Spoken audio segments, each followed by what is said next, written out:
Winds and heavy rain created chaos for many wooded areas. The sheer force of recent storms ripped dead and live trees alike right out of the ground. KSBY News reporter Taylor Hilo joins us now live from a heavily impacted area with more on how to tell if a tree in your yard is at risk of falling. Taylor?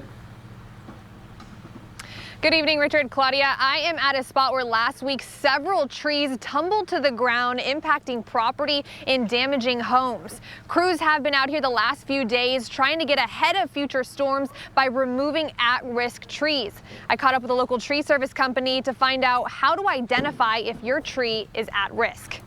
Shoulder to shoulder, trees ready to go down like dominoes. What we had during those big storms is a lot of these ukes started tumbling and bigger ones were hitting others, so we got multiple tree failures. This big one here just fell into a bunch of other trees, and it was hung up there for about a week, and then they all gave way and landed in our horse paddock.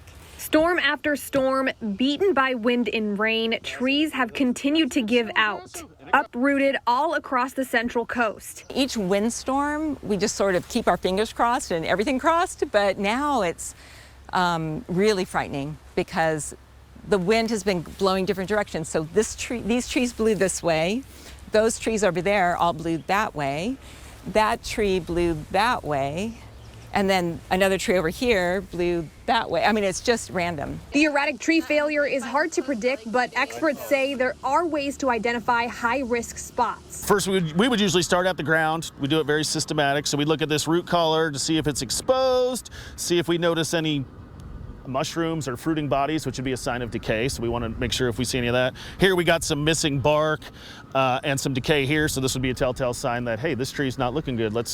So we'd keep examining.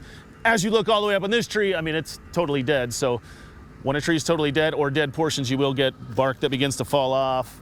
And then these are more prone to fail. Beaten by storms or bit up by bugs. If one tree succumbs to the elements, the surrounding will most likely see the same fate. Other things to keep an eye out for include cracked soil, leaning trees, or unpruned brush. A heavy tree will fail more quickly in a windstorm. And the denser they are, the harder they fall.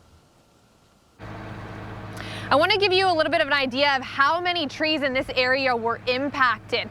All of these were cut down recently by crews trying to mitigate the issue, but the ones that really caused a problem were ripped from the roots and they fell that way into nearby property. So experts are saying that the way to really go about this, especially after the several storms we have, is really check on your trees, check for any of the uprooted areas or leaning trees to make sure that your trees are not at risk for falling.